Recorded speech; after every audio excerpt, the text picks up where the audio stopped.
ಜಯ ಮಾತಾ. ಒಳ್ಳೆಯದಾಗಲಿ, ಶುಭವಾಗಲಿ. ನವರಾತ್ರಿ ರಾತ್ರಿಗಳು ನಿಮ್ಗೆ ಇನ್ನೂ ಹೆಚ್ಚೆಚ್ಚು ಬೆಳಕನ್ನು ತೋರಿಸಿ ಜ್ಞಾನದ ಕಡೆಗೆ ನಿಮ್ಮ ಜೀವನವನ್ನು ಕಡೆಗೆ ಕರ್ಕೊಂಡು ಹೋಗಲಿ. ಮನುಷ್ಯನಿಗೆ ಯಾಕೆ ಜ್ಞಾನ ಅಷ್ಟು ಬೇಗ ಹೊಳೆಯಲ್ಲ ಅಂದಾಗ, ನಾನು ನೆನೆ ಮೊನ್ನೆಲ್ಲ ಹೇಳಿದ ಹಾಗೆ, there is no presence of mind in every soul. You are all obscured by so many unwanted things in life. That is why sometimes things just don't materialize. ಕೆಲಸ ಕಾರ್ಯಗಳು ಆಗೋದಿಲ್ಲ, ಅದು ಮೆಟೀರಿಯಲೈಸಿಂಗ್ ಎಫೆಕ್ಟ್ ಇರೋದಿಲ್ಲ. ಓಕೆ, ಸೊ ನಾವು ಅಂದ್ಕೊಳ್ಳೋದು ಒಂದು, ನಾವು ಮಾಡೋದು ಒಂದು, ನಾವು ಗಮನ ಕೊಡೋದು ಒಂದು, ನಾವು ಕೇಳಿಸ್ಕೊಳ್ಳೋದು ಒಂದು, ನಾವು ಹೇಳೋದು ಒಂದು, ನಾವು ಜಪಿಸೋದು ಒಂದು, ಶ್ರುತಿ ಜೊತೆಗೆ ನಾವು ಮಿಲನ ಆಗೋದು ಇನ್ನೊಂದು ಕಡೆ. There are so many factors where we really don't go along in the direction where our soul is sending us.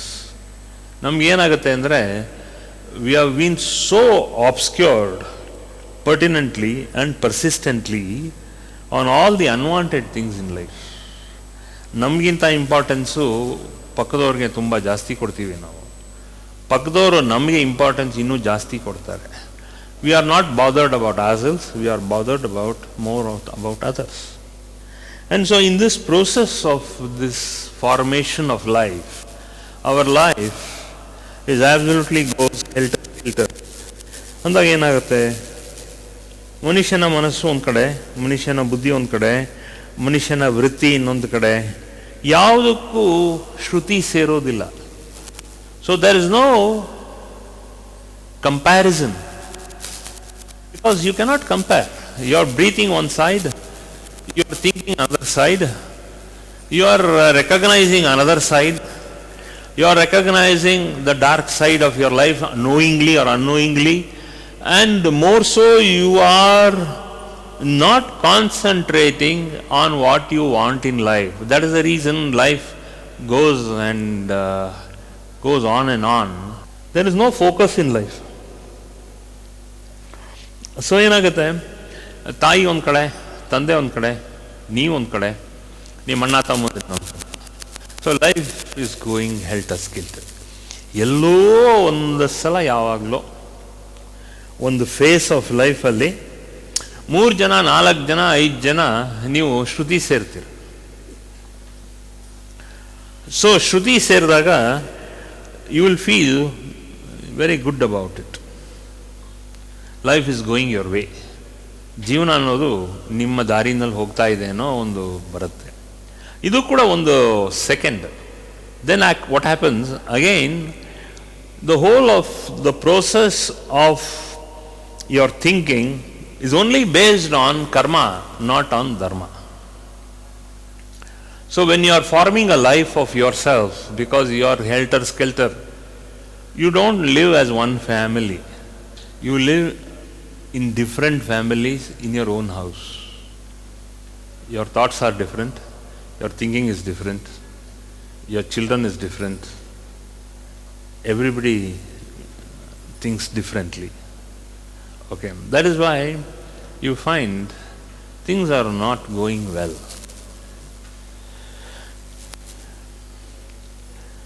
The whole course of Navarathri is to make all of us come together with the divine consciousness. So what happens? There is no fixed point in life. Life will fix agabekadre, we should understand there should be a divine principle. A divine principle itkondu ನಾವು ಮಾಡಬೇಕು. So to that divine principle we should breathe in and breathe out. ಮಾಡಬೇಕು. In whatever form of profession we have, ವೃತ್ತಿ, ಯಾವುದೇ ವೃತ್ತಿ ಇದ್ರೂ ಕೂಡ ದೇವಿ ಏನು ಮಾಡ್ತಾಳೆ, ಅದನ್ನು ಕೇಂದ್ರೀಕೃತ ಮಾಡ್ತಾಳೆ. Whatever be our profession, whatever be our stages of life and state of mind, she completely brings it to a point in a very pointed way so that you are focused. 24 hours you have in a day, out of which 9 hours you can utilize it with concentration. In Mikiddu, 16 hours or in 9 hours,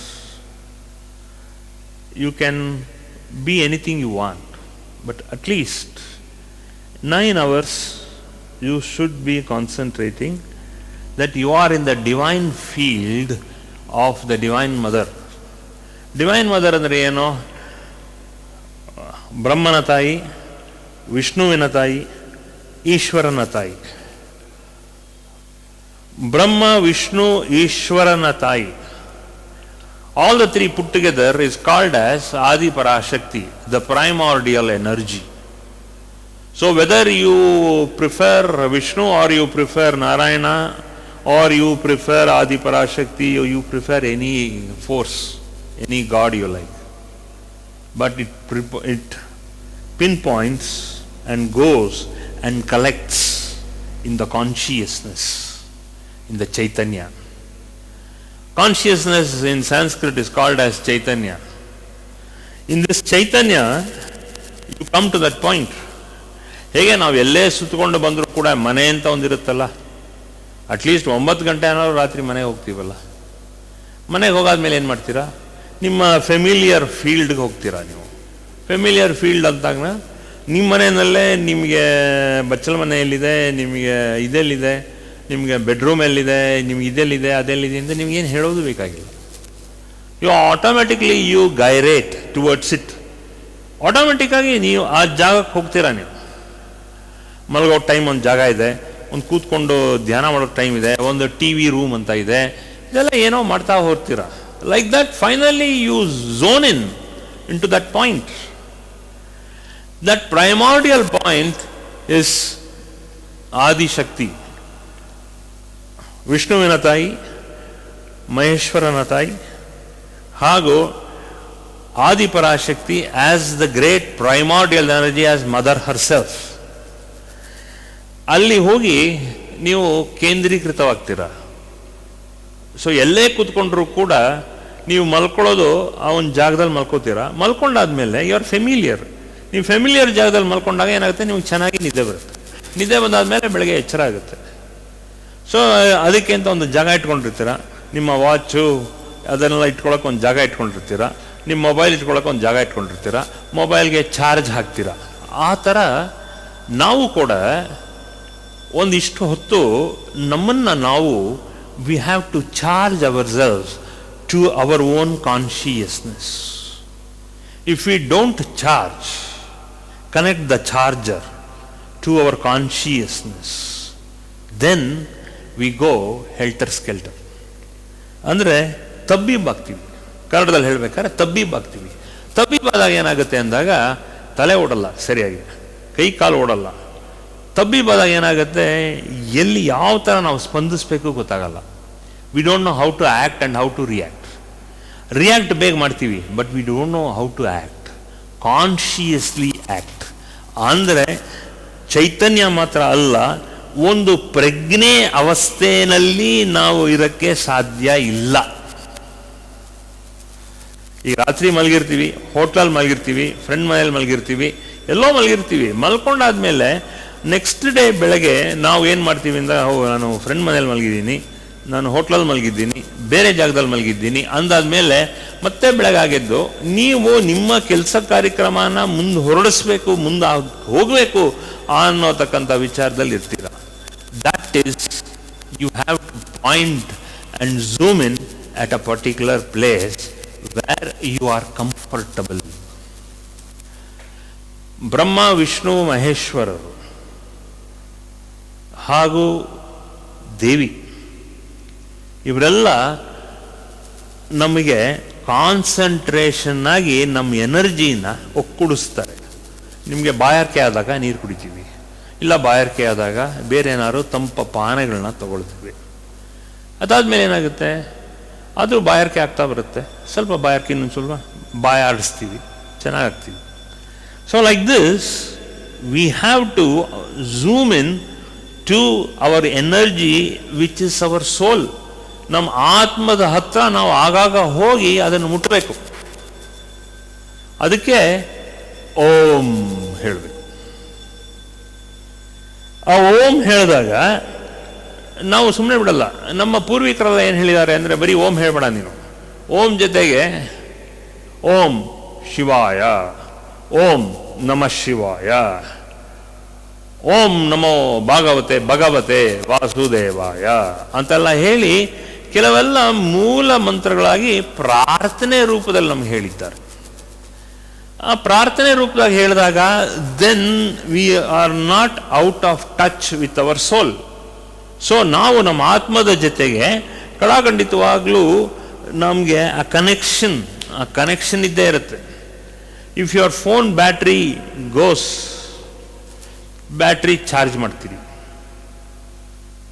ಅದೇ ರೀತಿ ನಿಮ್ಮ ಹೃದಯದಲ್ಲಿ ನಿಮಗೆ ಚೈತನ್ಯ ಅನ್ನೋ ಅಂಶ, that is the battery where you have to keep charging. ಅದಕ್ಕೆ ಪೂರ್ವಿಕರು, ನಮ್ಮ ಗುರುಗಳು ಇವರೆಲ್ಲ ಏನು ಹೇಳಿದ್ರು ಅಂದಾಗ, ಗುರು ವರ್ಗದಲ್ಲಿದ್ದವರೆಲ್ಲರೂ ಕೂಡ ಏನು ಹೇಳ್ತಾರೆ ಅಂದಾಗ, ನೀನು ಓಂಕಾರ ಹೇಳಪ್ಪ, ಅಥವಾ ನಿನ್ನ ಪ್ರಾಣದ ಮೇಲೆ, ನಿನ್ನ ಶ್ವಾಸದ ಮೇಲೆ ಸ್ವಲ್ಪ ಗಮನ ಇಟ್ಕೋ. ನಿನ್ನ ಶ್ವಾಸದ ಗಮನನ ನೀನು ಸರಿಯಾಗಿ ಒಂದು 10 ನಿಮಿಷ ನಿನ್ನ ಪಾಡೆಗೆ ನೀನು ಕೂತ್ಕೊಂಡು ಕೇಳು. ನಿನ್ನ ಶ್ವಾಸವನ್ನು, ನಿನ್ನ ಹೃದಯವನ್ನು, ಆ ಬಡಿತಾನ ಅದನ್ನು ನೀನು ಕೇಳ್ಕೊ. ಅದು ಕೇಳ್ಕೊಂಡಾಗ ನಿನಗೆ you become conscious of your energy. ನಿನ್ನ ಶಕ್ತಿಪೂರ್ವಕವಾಗಿ ನಿನ್ನ ಎನರ್ಜಿ ನಿನಗೆ ಗಮನಕ್ಕೆ ಬರುತ್ತೆ. You have to make sure that you understand the energy. Energy ಎಲ್ಲಿದೆ ಅಂತ ನೋಡಿದಾಗ ಆ ಎನರ್ಜಿ ಹೃದಯ ಭಾಗದಲ್ಲಿದೆ. ಹೃದಯದಿಂದ ಅದನ್ನು ಪ್ರೇರೇಪಣೆ ಕೊಡೋದು ನಮ್ಮ ಹೊಟ್ಟೆ ಭಾಗದಲ್ಲಿರೋತಕ್ಕಂಥ ನಾಭಿ. ಆ ನಾಭಿಯಿಂದ ಪ್ರೇರಣೆ ಆಗುತ್ತೆ. Remember, V are all Born from the womb of our mother ಅಲ್ವಾ? ಒಂದು ಸಲ ತಾಯಿಯಿಂದ ನಾವು ಈಚೆ ಬಂದಾದ ಮೇಲೆ ನಮಗೆ ಎಲ್ಲ ರೀತಿ ಒಂದು ಆ್ಯಕ್ಟಿವಿಟಿ ಶುರುವಾಗುತ್ತೆ. ಅಳ್ತೀವಿ, ನಗ್ತೀವಿ, ಅಲ್ಲೇ ಉರುಳಾಡ್ತೀವಿ, ಹೊರಳಾಡ್ತೀವಿ, ಇದೆಲ್ಲ ಮಾಡೋಕ್ಕೆ ಶುರು ಮಾಡ್ತೀವಿ. ಮಕ್ಕಳಾದ್ದಾಗಲೇ 9 ತಿಂಗಳವರೆಗೂ ನಾವು ನಾನಾ ರೀತಿ ನಗ್ತೀವಿ. ನಾವು ಬಾಡೆ ನಾವು ನಗ್ತಾ ಇರ್ತೀವಿ, ಅಳ್ತೀವಿ ಎಷ್ಟೋ ಸಲ. ಇದೆಲ್ಲ ನಮ್ಮ ತಾಯಿಂದ್ರನ್ನ ಕೇಳಿದಾಗ ಅದನ್ನೆಲ್ಲ ಹೇಳ್ತಾರೆ. Why is because you have to understand what sort of an energy we dissipate and we gather. Dissipate ಅಂದರೆ ನಾವು ಹೊರಗಡೆ ಬಿಡೋದು ಎನರ್ಜಿ, ಸೇರಿಸೋದು ನಾವು ಒಳಗೆ ಬರೋತಕ್ಕಂಥ ಎನರ್ಜಿ, ಅದು ಪ್ರಾಣ. ಸೊ ಪ್ರಾಣವಾಯು ನಮ್ಮ ಒಳಗಡೆ ಶ್ವಾಸವನ್ನು ಎಳ್ಕೊಳ್ಳುತ್ತೆ, ಶ್ವಾಸವನ್ನು ಬಿಡುತ್ತೆ. ಆ ಶ್ವಾಸ ಎಳ್ಕೊಂಡು ಶ್ವಾಸ ಬಿಟ್ಟಾಗ ಯಾವುದೋ ಒಂದು ಪಾಯಿಂಟಲ್ಲಿ ಅದು ಬಿಡುತ್ತೆ, ಅದು ಸೇರಿಸ್ಕೊಳ್ಳುತ್ತೆ. ದಟ್ ಪಾಯಿಂಟ್ ಈಸ್ ದಟ್ ನಾಭಿ. ದಟ್ ನಾಭಿ is from where we are born. It is in that deep portion of our Swadhisthana chakra. The Swadhisthana chakra is where we are all formed. ನಮ್ಮ ತಂದೆ ತಾಯಿನೂ ಹಾಗೆ ಹುಟ್ಟಿರೋದು, ನಾವು ಹಾಗೆ ಹುಡ್ತೀವಿ. ಮುಂದಕ್ಕೆ ನಮ್ಮ ಮಕ್ಕಳಾದರೂ ಕೂಡ ಆ ಮಕ್ಕಳು ಹಾಗೆ ಹುಟ್ಟೋದು. Because that is where the energy is.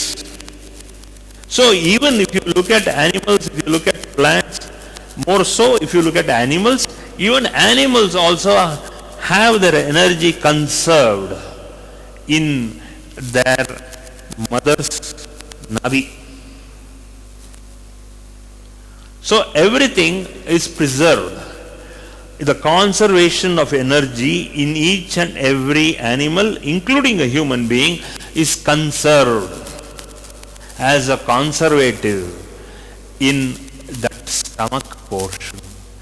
ಅದಕ್ಕೆ ನಾವು ನಕ್ಕಿದ್ರು ಕೂಡ ಹೊಟ್ಟೆಯಿಂದ ನಗ್ತೀವಿ. ಆಗೇನಾಗುತ್ತೆ, we feel happy. So what comes out of our deep within the stomach is our ನಕ್ಕಿದಾಗ, ಕ್ಯಾಕೆ ಹಾಕ್ಕೊಂಡು ನಕ್ಕಿದಾಗ we feel very happy, very blissful. And ಕಣ್ಣಲ್ಲೆಲ್ಲ ನೀರು ಬರುತ್ತೆ. ತುಂಬ ನಗಕ್ಕೆ ಶುರು ಮಾಡಿದ್ರೆ ಕಣ್ಣಲ್ಲೆಲ್ಲ ನೀರು ಬರುತ್ತೆ. ಯಾಕೆ ನೀರು ಬರುತ್ತೆ ಅಂದರೆ it stimulates us to give us more joy. So the more joy you feel, the more you feel happy, and more happy you feel, the more blissful you feel. This is the seat of our being. ನಾವು ಹುಟ್ಟಿದಾಗ್ಲಿಂದಾನು ನಾವು ನಿಮ್ಮ ತಾಯಿಂದ್ರನ್ನ ಕೇಳಿ ಯಾವ ರೀತಿ ನಗ್ತಾ ಇದ್ವಿ, ಯಾವ ಥರ ಅಳ್ತಾ ಇದ್ವಿ, ಸುಮ್ಮನೆ ನಗ್ತೀವಿ, ಸುಮ್ಮನೆ ಅಳ್ತೀವಿ. ಯಾಕೆ ಕಳ್ತೀವಿ? ಕಾರಣ ಇಲ್ಲದೆ ನಗ್ತೀವಿ, ಕಾರಣ ಇಲ್ಲದೆ ಅಳ್ತೀವಿ. ತಾಯಿಯಿಂದ್ರಿಗೆ ಗೊತ್ತಾಗುತ್ತೆ. Our mother knows for what reason we are laughing, for what reason we are crying, and for what we are giggling. It is only when we understand the emotions from your mother. So, we should understand how our mother operates. Okay? ಆ ತಾಯಿಯಿಂದ ನಮಗೆ ಎಲ್ಲ ರೀತಿ ಭಾವನೆಗಳು ಗೊತ್ತಾಗುತ್ತೆ. So that is the whole point in life is, from mother we come and see and understand life in a better way. ಆ ತಾಯಿ ಇದ್ದಾಗಲೇ ನಮಗೆ ಆ ಗುರು ಶಕ್ತಿ, ಬ್ರಹ್ಮನ ಶಕ್ತಿ, ವಿಷ್ಣುವಿನ ಶಕ್ತಿ, ಈಶ್ವರನ ಶಕ್ತಿ ನಮಗೆ ಅದು ಕಾಣ್ತಾ ಬರುತ್ತೆ. She is the one, from her own umbilical cord, she gives us the feelings of divinity. ಆ ಡಿವಿನಿಟಿನ ಏನು ಅನ್ನೋದನ್ನು ನಾವು ಅರ್ಥ ಆಗಬೇಕು, ಅದನ್ನು ಅರ್ಥ ಮಾಡ್ಬೇಕು. The seat of our emotion is that Swadhisthana chakra. It is the ನಾಭಿ. If you are able to emote properly, that means the seat of emotion is now proper. ಇಲ್ಲಾಂದರೆ ನಮಗೆ ಕೋಪ ಬರುತ್ತೆ, ನಾನಾ ರೀತಿ ಭಾವನೆಗಳು ಪ್ರಚೋದನೆ ಆಗುತ್ತೆ. We become angry, we become sullen, we feel very sad. It is all because our nabi is not proper or too proper. If you want your consciousness to be proper, ನಾವು ನಾಭಿ ಚಕ್ರಕ್ಕೆ ಕಾನ್ಸಂಟ್ರೇಟ್ ಮಾಡಬೇಕು. The seat of emotion is the navi. Even a divine emotion, for it to precipitate and participate in a feeling of divinity, then that seat of emotion is the navi. From the navi it goes to the heart, and from the heart the feelings are consolidated and it thrown open into the whole world. That is why we all are very creative. If we just set aside the creative part in us, ಆಗೇನಾಗುತ್ತೆ, ನಾಭಿಯಿಂದ ನಮಗೆ ಎಲ್ಲ ರೀತಿಯ emotions ಬರುತ್ತೆ. ಇಲ್ಲಾಂದರೆ when the nabi is spoiled, what happens? Unforeseen things happen in life. What you don't expect, it will happen. What you are expecting will not happen. What you are expecting in life will not happen. But what you are not expecting, and that will happen. And that we call it as karma. Okay? So a man, if he analyzes his life, karma or dharma, then he will know how to emote. Our emotion, it is formed in us because we are also born from our mother's womb, from our nabi of the mother. So ತಾಯಿ ಹೇಗಿದ್ದಾಳೆ ಅಂದಾಗ ಅವಳ ನಾಭಿ ಚೆನ್ನಾಗಿದ್ದರೆ, ಅವಳಿರೋರ emotions ಎಲ್ಲ ನಮಗೆ ಚೆನ್ನಾಗಿ ಕೊಟ್ಟಿದ್ದಾಳೆ ಅಂದಾದ ಮೇಲೆ ನಮಗೇನಾಗುತ್ತೆ, if you are divinity personified, it is your mother who has to be appreciated and accoladed. ಅದಕ್ಕೆ we call that, in other words, we call that samskara, the genetic proposition. So ಏನಾಗುತ್ತೆ, ನಮ್ಮ ತಾಯಿ ಚೆನ್ನಾಗಿದ್ದರೆ ನಮ್ಮ ಜೀನ್ಸ್ ಚೆನ್ನಾಗಿದೆ, ನಾವು ಚೆನ್ನಾಗಿದ್ದರೆ ಮುಂದಕ್ಕಾಗೋ ನಮ್ಮ ಮಕ್ಕಳು ಚೆನ್ನಾಗಿರ್ತಾರೆ. ಎಮೋಷನ್ಸ್, ನಗೋವಾಗ ನಗಬೇಕು, ಅಳಬೇಕಾದ್ರೆ ಅಳಬೇಕು, ಕ್ಯಾಕೆ ಹಾಕ್ಕೊಂಡು ನಗಬೇಕಾದ್ರೆ ನಗಬೇಕು. We should have all the navarasas inside us. ಅಳಬೇಕಾದ್ರೆ ಅಳಬೇಕು, ನಗಬೇಕಾದ್ರೆ ನಗಬೇಕು, ಕ್ಯಾಕೆ ಹಾಕ್ಕೊಂಡು ನಗಬೇಕಾದ್ರೆ ನಗಬೇಕು, ಯಾರನ್ನೂ ಆಡ್ಕೊಳ್ಳೋದಲ್ಲ. That is the way our Swadhisthana should work. ಆದರೆ ಇನ್ನೊಬ್ಬರನ್ನ ತಮಾಷೆ ಮಾಡಬಾರ್ದು. ಇನ್ನೊಬ್ಬರನ್ನ ತಮಾಷೆ ಮಾಡಿದ್ರೆ ಟು ಅ ಸರ್ಟನ್ ಎಕ್ಸ್ಟೆಂಟ್ 20% ತಮಾಷೆ ಮಾಡ್ಬೋದು. ಆ 20%ಗಿಂತ ಜಾಸ್ತಿ ಆದರೆ ಧರ್ಮದಲ್ಲಿರಲ್ಲ, ಅದು ನವರಸ ಭಾವನೆಯಲ್ಲಿ ಧರ್ಮದಲ್ಲಿ ಇರುತ್ತೆ. ಆದರೆ ತುಂಬ ಅವರನ್ನ ಆಡ್ಕೊಂಡು ನಕ್ಕದಂಗೆ ಆಗೋಗ್ಬಿಡತ್ತೆ. ಆಗ you will be subjected to karma. ನಿಮಗೆ ಗೊತ್ತಿಲ್ಲದೆ ಇದ್ದಂಗೆ ಕರ್ಮಕ್ಕೆ ಒಳಗಾಗ್ತೀವಿ. Because the seat of emotion is your Swadhisthana. And how to understand Swadhisthana? So intellectually we are all given a certain status by mother herself. ನಮಗೆ ಅಂತ ಒಂದು ಇಂಟೆಲೆಕ್ಚುಯಲ್ ಪ್ರಪೋಸಿಷನ್ ಇದೆ. Man proposes, god disposes. But we are being born as A human being, so there is a proposition for us. God and the Divine Mother tells us, the Divine Mother or God, whichever way you like. So ಅದೇನು ಮಾಡ್ತಾಳೆ ಅಂದರೆ, ದೇವಿ ಆದವಳು ಇಲ್ಲಿ ನಮಗೆ ನಮ್ಮ ಸ್ವಾಧಿಷ್ಠಾನ ಸರಿ ಮಾಡಿಕೊಂಡು ಎಮೋಷನ್ಸ್ನ ಕರೆಕ್ಟಾಗಿ ಮಾಡಿಕೊಂಡು, ಎಮೋಷನ್ ಸರಿಯಾಗಿದ್ದರೆ ನಾವೇನು ಮಾಡ್ತೀವಿ, ಸರಿಯಾಗಿ ಎಮೋಟ್ ಮಾಡ್ತೀವಿ. ಕೋಪ ಮಾಡ್ಕೊಳ್ಬೇಕಾದ್ರೆ ಮಾಡಬೇಕು. ಎಷ್ಟು ಮಾಡ್ಕೋಬೇಕು ಅಂದರೆ, ಕೋಪ ಬಾಯಿನಲ್ಲಿರಬೇಕು, ಹೃದಯಕ್ಕೆ ಹೋಗಬಾರ್ದು. ಹೃದಯಕ್ಕೆ ಹೋಗ್ಬಿಟ್ರೆ ಏನಾಗುತ್ತೆ, ಕೋಪ ಹೃದಯಕ್ಕೆ ಹೋದಾಗ ಹೃದಯದಿಂದ ಕೆಳಗೆ ಇರೋದು ನಾಭಿ, ಆ ಎಮೋಷನ್ ನಾಭಿ ಎಫೆಕ್ಟ್ ಆಗುತ್ತೆ. ಎಫೆಕ್ಟ್ ಆದಾಗ we are subjected to loads and loads of karma. Instead of being born as a dharmik person, we are always ridiculed with loads and loads of negative karma. ಈಗ 3 ದಿವಸ ನಿಮಗೆಲ್ಲ ನಾನು ಹೇಳ್ಕೊಟ್ಟಿದ್ದು ಏನು ಅಂತ ನೀವು ನೋಡಿದಾಗ, you have very clearly I have told you, you have to follow Om, Hum, Fat. That is the action. That is the reaction. With your force of breath, you expel all the negative things from the Nabi to the heart, and from the Nabi and the heart, you transfer that energy to the brain. ಆ brain ಆಗಿತ್ತೆ. ಬ್ರೈನ್ನಲ್ಲಿರೋತಕ್ಕಂಥ residues, ಹೋದ ಜನ್ಮದ್ದು, ಈ ಜನ್ಮದ್ದು, ಈ ಜನ್ಮದಲ್ಲಿ ಇಲ್ಲಿವರೆಗೂ ಆಗಿರೋತಕ್ಕಂಥ ಕರ್ಮಗಳು ಹಾಗೂ ಧರ್ಮಗಳು, ಆ ನೆಗೆಟಿವ್ ಕರ್ಮ ಎಲ್ಲ ಹೊಟ್ಟೋಗುತ್ತೆ. ಆ್ಯಂಡ್ ನಿಮಗೆ ಚೆನ್ನಾಗಿ ಆ ಹೂಮ್ ಫಟ್ ಅಂತ ಹೇಳಿದಾಗ ನಿಮಗೆ you are expelling all the negative karma, so that you need not undergo one more life. ಇನ್ನೊಂದು ಜನ್ಮ ತಾಳೋದು ಬೇಕಾಗಿಲ್ಲ. ವಿತ್ ಒನ್ ಸಿಂಪಲ್ ಥಿಂಗ್, ಓಂ ಹೂಂ ಫಟ್, ಜಸ್ಟ್ ಡೂ ದಟ್ ಫೋರ್ಸ್ಫುಲಿ.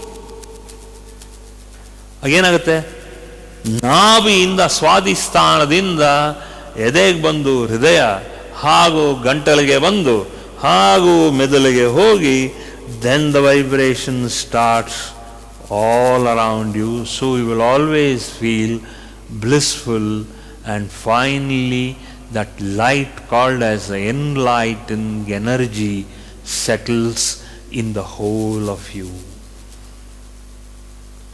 ಇದು ಮುಖ್ಯವಾಗಿ ನೋಡಬೇಕು.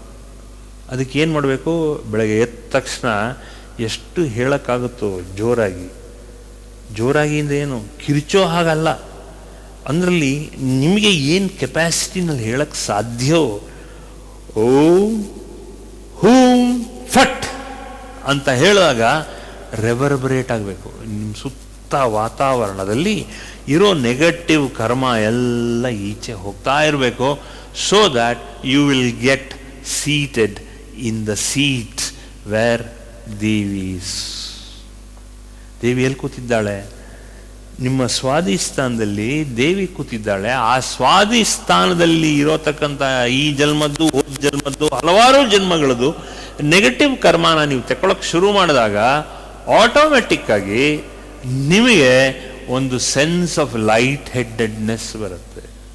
You feel very light headed.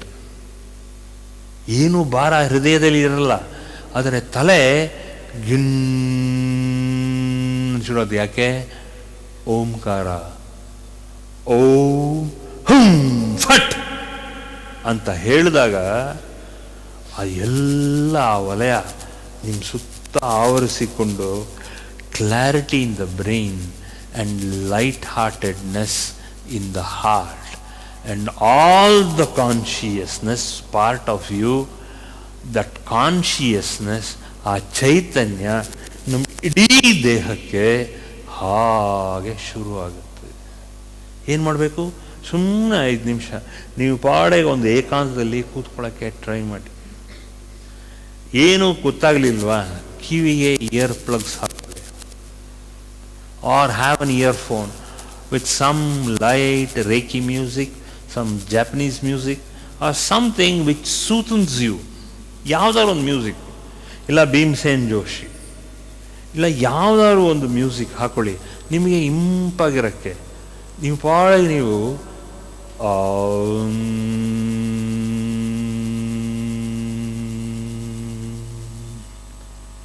So ಆ ರೀತಿ ಸ್ಲೋವಾಗಿ ಮಾಡಿದಾಗ ನಿಮಗೆ ಒಂದು ಮ್ಯೂಸಿಕ್ ನಾದ, ಒಂದು ವೇಣುನಾದ ಇರ್ಬೋದು, ಅಥವಾ ಒಂದು ಮ್ಯೂಸಿಕ್ ನಿಮ್ಮ ಪಾಡಿಗೆ ನಿಮ್ಮ ಕಿವಿನಲ್ಲಿ ಒಂದು 10 ನಿಮಿಷ ಆ ಸ್ವರಾನ ಕೇಳ್ತಾ ಹೋಗಿ. ಏನೇ ಹೇಳಿದ್ರು ನಿಮ್ಮ ಕ್ಯಾಸೆಟ್, ಏನೇ ನಿಮ್ಮ CD ಇರ್ಬೋದು, ನೀವೇನೇ ಕೇಳಿದ್ರು ನಿಮ್ಮ ಇಯರ್ ಪ್ಲಗ್ಸಲ್ಲಿ ಏನು ಬರುತ್ತೋ ಅದೇ ಮ್ಯೂಸಿಕ್ಕು, ರೇಕಿ ಮ್ಯೂಸಿಕ್. ಆ ಮಧ್ಯ ಓಂ ಅಂತ ನಿಲ್ಲಿಸಿಕೊಳ್ಳಿ. ಆಮೇಲೆ ಹೋಂ ಫಟ್ ಅಂತ ಜೋರಾಗಿ ಹೇಳಿ. ಆಗ ನೋಡಿ, ಎಲ್ಲ ಜನ್ಮದ ಸೇಹರಿಸಿರತಕ್ಕಂಥ ಕರ್ಮಗಳು, ಧರ್ಮಗಳು, ಕರ್ಮ ಈಚೆ ಬರುತ್ತೆ, ಧರ್ಮ ಮುಂದಕ್ಕೆ ಬರುತ್ತೆ. Then you will see the light of your consciousness. ಆ ಬೆಳಕು ಸೀದಾ ಒಳಗಡೆ ಬರುತ್ತೆ. ಆ ಬೆಳಕು ಬಂದಾಗ ಆ ಫೀಲಿಂಗ್ ಬರುತ್ತೆ. ಏನು ಫೀಲಿಂಗ್ ಅಂದರೆ ಒಂದು ಜ್ಞಾನದ ಮುತ್ತು. You will have a sound, hearing some kind of a sound. It may be anything that will come inside you and it will start occupying your whole being. ನಿಮ್ಮ ಹೋಲ್ ಇರುವಿಕೆ ಒಳಗಡೆ it envelops you and brings you. Since you have not experienced it, since I have already been experiencing it from so many years, I am teaching you. Once you start experiencing it, you will feel absolutely not resentful or not guilty. You are feeling only the divine vibrations coming in, because this is what in that realm of rishis, Hayagriva and Markandeya, this was the sound which they heard from the cosmos. It was a cosmic explosion. ಬ್ರಹ್ಮಾಂಡದಲ್ಲಿ ಒಂದು ಸಿಡಿತ. ಏನು? Home ಫಟ್. ಆ ರೀತಿ sound. ನಡುಗೋದ್ರು Markandeya ಹಾಗೂ ಇವರೆಲ್ಲ ಕೂತ್ಕೊಳ್ಳಿ. ಇವರೆಲ್ಲ ಏನು ಹೇಳ್ತಾರೆ? ದಿಸ್ ಇಸ್ ದ ಕಾಸ್ಮಿಕ್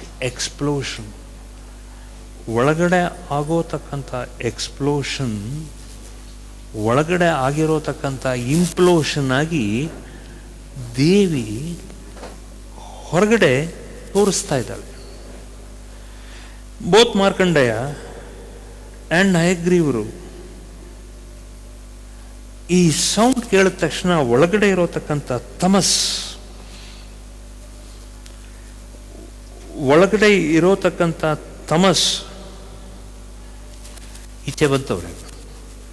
ಆ ಒಳಗಡೆ ಇರೋತಕ್ಕಂಥ ತಮಸ್ ಈಚೆ ಬಂದಾಗ ಅವರಲ್ಲಿ ಒಂದು ಹೊಸ ಚೇತನ ಅನ್ನೋ ಒಂದು ಬೆಳಕು ಅವ್ರಿಗೆ ರಿವೀಲ್ ಆಯಿತು. ಯಾಕೆಂದರೆ ಸ್ವಾಧಿಷ್ಠಾನದಲ್ಲಿ it is nothing but all the residues of the past karmas what we have undergone.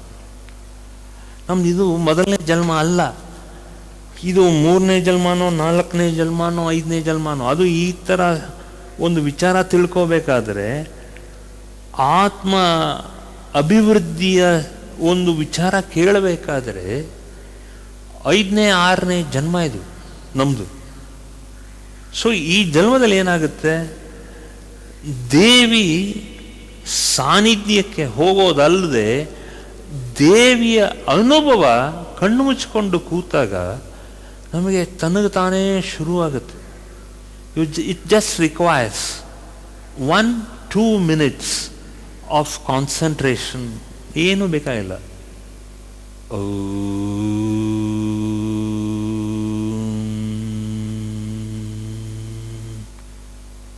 ಅದಕ್ಕೇನೆ ಇಲ್ಲ ಒಂದು ಬಾನ್ಸುರಿ ನಾದ ಅಲ್ವಾ, ದೂರದಲ್ಲಿ ಒಂದು ಓಂಕಾರನಾದ ಅಥವಾ ದೂರ ಯಾವ ನಾದ ನಿಮಗೆ ಇಂಪ ಕಾಣಿಸುತ್ತೋ ಆ ಒಂದು CD ಹಾಕ್ಕೊಂಡು 1 ದಿವಸ 2 ದಿವಸ ಹಾಕೊಳ್ಳಿ. 3ನೇ ದಿವಸದಿಂದ that sound gets registered in your ಆತ್ಮ, ಇನ್ ಯೋರ್ ಕಾನ್ಷಿಯಸ್ನೆಸ್. ಒಂದು 5 minutes 10 minutes ಪೀಸ್ಫುಲ್ ಆಗಿರಿ. That gives peace to you. ಏನು ಮಾಡುತ್ತೆ, ನಾದ ನಿಮಗೇನೆ ಒಂದು ಆತ್ಮಶುದ್ಧಿ ಕಡೆಗೆ ಕರ್ಕೊಂಡು ಹೋಗ್ತಾ ಇರುತ್ತೆ. ಮಿಕ್ಕಿದ ಸೌಂಡೆಲ್ಲ ಮರ್ತು ಹೋಗುತ್ತೆ. Because the whole world is nothing but a cacophony of sounds.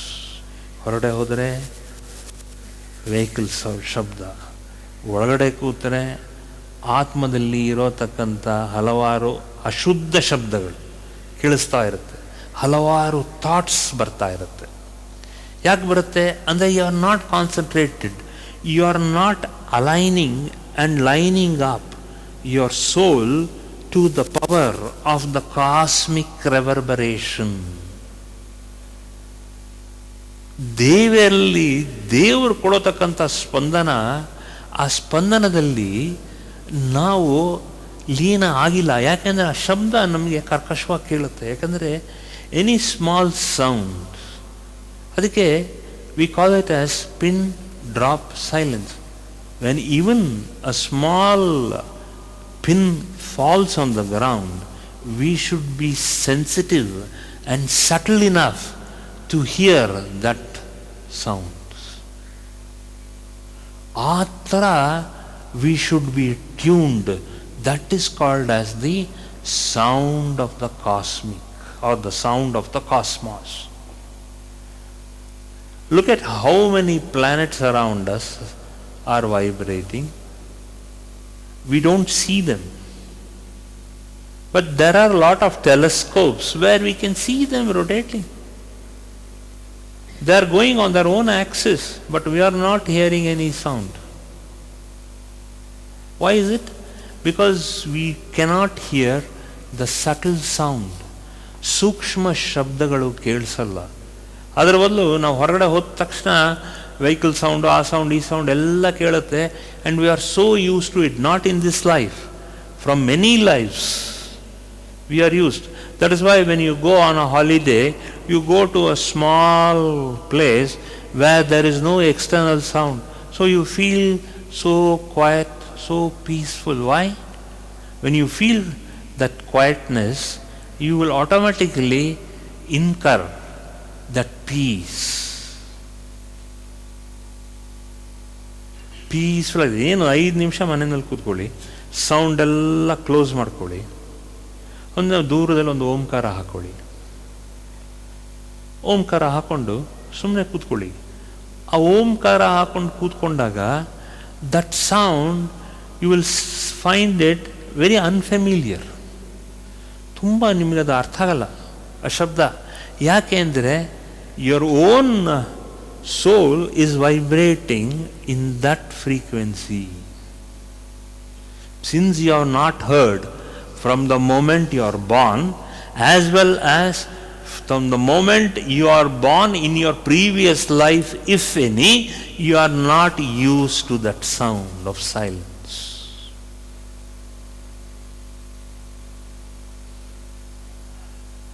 ಅಲ್ವಾ? ಅಲ್ಟ್ರಾಸೌಂಡ್ ಮಾಡಿಸ್ಕೊಂಡಿದ್ದೀರಾ? ಅಲ್ಟ್ರಾಸೌಂಡ್ ಮಾಡಿಸ್ಕೊಂಡಾಗ ಏನಾಗುತ್ತೆ? ಅಲ್ಟ್ರಾಸೌಂಡಲ್ಲಿ you feel your heart, you feel the sound, buck buck buck buck buck buck buck buck. ನಿಮಗೆ ಆಶ್ಚರ್ಯ ಆಗುತ್ತೆ. The ultrasound is so loud. ಇದು ನನ್ನ ಹಾರ್ಟಾ ಅಂತ ಅನ್ಸುತ್ತೆ ನಿಮಗೆ. ಭಯ ಬರುತ್ತೆ, ಫಸ್ಟ್ ಭಯ ಬರುತ್ತೆ. ನನ್ನ ಹಾರ್ಟಾ ಇದು ಇನ್ನೀ 1 ನಿಮಿಷ ನಿಂತೋಗ್ಬಿಟ್ರೆ, where is that heart sound? ಅದನ್ನು ಕೇಳಿ ಕೇಳಿ you are so psyched up. So ಅಷ್ಟು ಸೈಕಾಲಜಿಕಲ್ ಎಫರ್ಟ್ ಕೊಡುತ್ತೆ ಅಂದರೆ, if you just hear your own heart sound through an ultrasound, then you feel, oh my god, ಇದೇನಾದ್ರು 1 ನಿಮಿಷ ಏನಾದ್ರು ನಿಂತು ಹೋಗ್ಬಿಟ್ರೆ you will have an heart attack. ಸರಿ, heart attack ಆಯಿತು, ಅದಾದಮೇಲೆ ಮತ್ತೆ ಹಾರ್ಟ್ ಬರುತ್ತಾ ನಮಗೆ? ಆ ಸೌಂಡ್ ಕೇಳಿಸತ್ತಾ? ಸೋ ಮೆನಿ ಐಡಿಯಾಸ್ ಬರೋಕ್ಕೆ ಶುರು ಆಗುತ್ತೆ. What if when I sleep and if I dye, ನಾಳೆ ನಾನು ಹೇಳಲಿಲ್ಲ ಅಂದರೆ ಮಲಗೋದು ನಮ್ಮ ಡ್ಯೂಟಿ, ಬೆಳಗ್ಗೆ ಹೇಳಲಿಲ್ಲ ಅಂದರೆ ಅದರ್ಸ್ ಪೀಪಲ್ ಡ್ಯೂಟಿ ಅಲ್ವಾ? ನಿನ್ನ ಶವಾನ ಎತ್ಕೊಂಡು ಹೋಗ್ಬೇಕಲ್ಲ, then other people's duty. So you lose confidence. That is not the way. ಅದಕ್ಕೆ ದೇವಿ ಏನು ಹೇಳ್ತಾಳೆ? No, don't. ಅದಕ್ಕೆ first eliminate all the unnecessary sound in your life and listen to the sound of the cosmic vibration. Ella planets, they have their own movement. The elliptical path irutte. ಆ path ನೋಡಿದಾಗ where, in which place are they? All that we'll come to know. All these planets are working, all of us are working.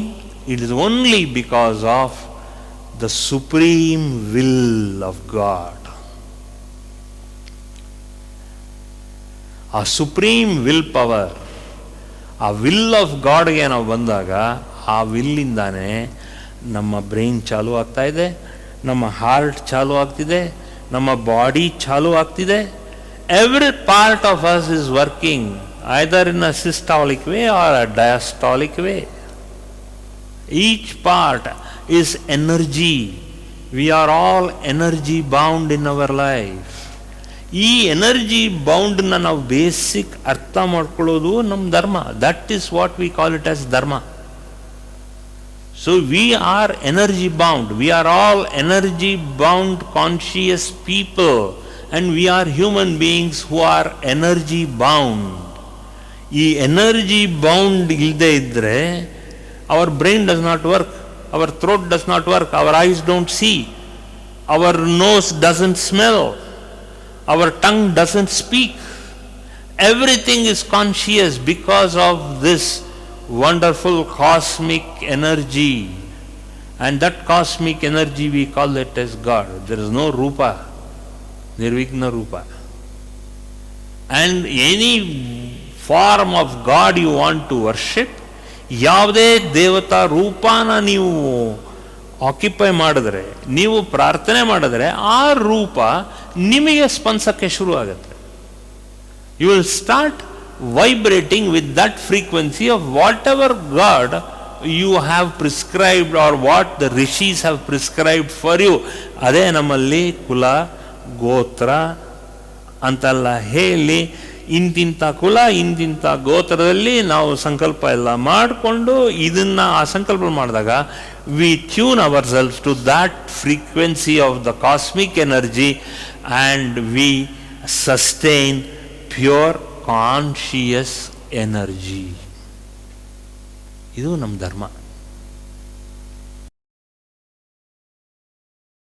For more satsangs from Shri Shri Nimishananda Guruji, subscribe to this channel. Click the bell button below to get notifications. Like and share the video and spread the divine message.